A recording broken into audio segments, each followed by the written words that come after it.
अस्सलामु अलैकुम वरहमतुल्लाहि वबरकातुहू नहमदुहु व नसल्ली अला रसूलिल करीम। हमारे बहुत सारे बच्चों ने जो मैसेजेस किए, पहली बात तो मैं एक बात ये क्लियर कर दूं कि हमारे जो हमसाया ममालिक वाले भाई हैं वो जो हिंदी लिखते हैं वो गूगल ट्रांसलेट में ट्रांसलेट तो मैं कर लेता हूँ, मगर उसमें काफ़ी मैटर की जान निकल जाती है। ठीक है ना, मैटर का मकसद समझ में नहीं आता। तो उनसे मेरी रिक्वेस्ट है हमसाया ममालिक वालों से कि भाई मोहतरम और मेरी बहनों, ये हिंदी के बजाय आप रोमन इंग्लिश में लिख दिया कीजिए या प्योर इंग्लिश में लिख दिया कीजिए। ठीक है बेटा, तो मैं बड़ा मशकूर हूँगा आप लोगों का। अल्लाह हम सबको आप सबको खुश रखे, आमीन तुम आमीन। और सवाल ये था आप हजरात की तरफ से, बहुत से लोगों की तरफ से, कि जी बेहोश हो जाते हैं। हमारी बाजी कॉलेज में गई तो बेहोश हो गई, हस्बैंड घर में दाखिल हुए तो बड़ी बाजी ने उनका मुंह देखा, देखते ही बेहोश हो गई। और जनाब सब्ज़ी लेने गई बाज़ार तो वेजिटेबल ख़रीदने के बजाय बेहोश हो गई। वो थक हार के घर में आई तो बेहोश हो गई। सुबह बिस्तर से अच्छे भले उठे, हंसी मजाक कॉमेडी करते हुए, अजीब अजीब सी शक्लें बनाते हुए, उठ के जैसे ही खड़े हुए तो धड़ करके बेहोश हो गए। तो भाई मोहतरम और मेरी बहनों, ये बेहोश होना कुछ वजूहात भी रखता है। खाई मखा में आपके धर्मपति इतने डरौने नहीं होते कि उनके घर में आते उनकी शक्ल देखकर आप बेहोश हो गए, ऐसा नहीं होता। दूसरा, अक्सर लोगों ने समझ रखा है कि बेहोशी की वजह सिर्फ ऐसी है कि जनाब वाली वो जिन्नात चिमट गए होते हैं। जिन्नात को चिमटना है तो जेब से 10 रुपये का नोट निकाल के ले जाएंगे, वो आपको बेहोश करके क्या करेंगे? है भाई, कोई लॉजिक भी तो होनी चाहिए तंग करने की आपको। तो वजह यह है कि सबसे पहले तो बेहोश होने के उक़दे को हल करें कि बंदा होता क्यों है। ठीक है, इमरजेंसी का सॉल्व भी मैं बता दूंगा आपको। आप बेहोश आदमी को फौरी तौर पर होश में भी ले आएंगे, ठीक है ना, लेकिन वजूहात समझ लीजिए। आप बिस्तर पर लेटे लेटे अचानक अपना माइंड सेट नहीं बनाया और उठ के धड़ल्ले से खड़े हो गए। भाई साहब 30 सेकंड बैठ जाओ, 30 सेकंड रुक जाओ। ठीक है, तो माइंड सेट बनाना ज़रूरी है, नहीं तो अचानक आप बिस्तर से उछल के कूदने की कोशिश करेंगे जैसे कि तकिए के नीचे सांप नज़र आ गया हो, तो भाई साहब बेहोश हो सकते हैं। ठीक है, तो माइंड सेट बनाइए, सिलो उठिए, सिलो बैठिए, सिलो खड़े हो जाइए। दूसरी बात है कि अचानक वज़न उठा लेना, आपने देखा कि एबिलिटी आपके अंदर नहीं है, मगर जोश और जज्बे में वो गए ये थे कि ससुराल गए, ससुराल वालों ने बोला अलमारी भारी, बोला जी मम्मा मैं करके दिखाऊंगा। वो पता चला अलमारी उठाने के बजाय आप बेहोश होकर मुंह के बल गिर पड़े। अब रिश्ता खाक होगा क्या इस तरीके से भाई? ठीक है, तो अपनी एबिलिटी देखनी थी, अपना माइंड सेट बनाना था और फिर कहीं जाके आपने वज़न उठाना था। ये माइंड सेट बनाना हर हाल में, हर केस में ज़रूरी होता है। अचानक नहीं होता, कोई काम गलत हो जाता है, पाँव लड़खड़ा जाते हैं।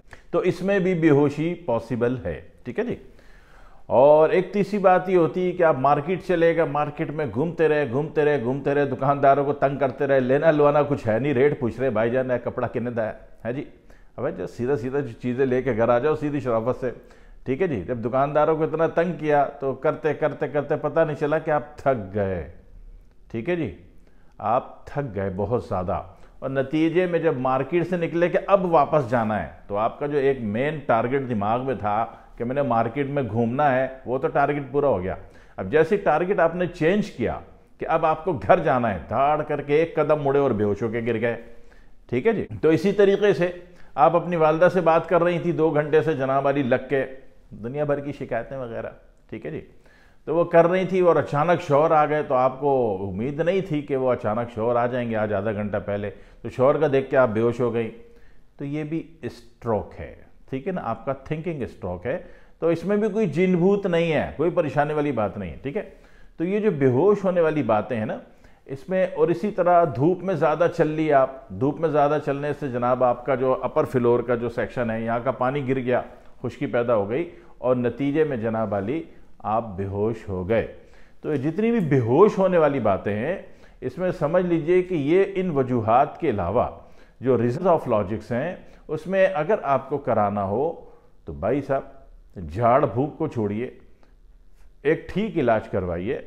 सबसे पहले खून की सीवीसी रिपोर्ट करवाइए, उसमें देखिए कि एचबी कम तो नहीं है। हेमोग्लोबिन कम होने से भी बंदा बार बार ज़रा ज़रा सी बातों में बेहोश होना पसंद फरमा लेता है।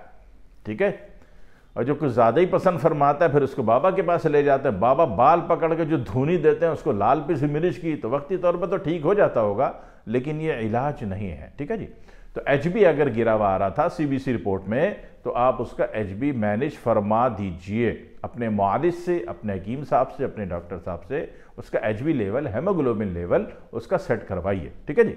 दूसरी बात ये हो सकती है कि बंदा भूखा बहुत ज़्यादा हो, तो ऐसी कैफियत में भी जनाब अली उसको खाना दे दीजिए। वो गश खा कर गिर रहा है, वो गश खाने की जो कैफियत है वो भी बेहोशी से मिलती जुलती है, तो आपने उसको भी बेहोश समझ लिया, तो भाई साहब खाना खिला दीजिए किसी तरह ठोक पीट के, तो बंदा सही हो जाएगा इंशाल्लाह, ठीक है, परेशानी की कोई ज़रूरत नहीं है। और एक बात ये है कि अब आपको मिले ही बेहोश पर्सन, अब किधर बेहोश पर्सन को तो पहले होश में लाना है ना, उसको किधर से खाना खिलाओगे, किधर से उसको पानी पिलाओगे, किधर से हेमोग्लोबिन उसको इंजेक्ट करोगे, अभी रिपोर्ट ही नहीं हुई तो हेमोग्लोबिन कहाँ से डालोगे।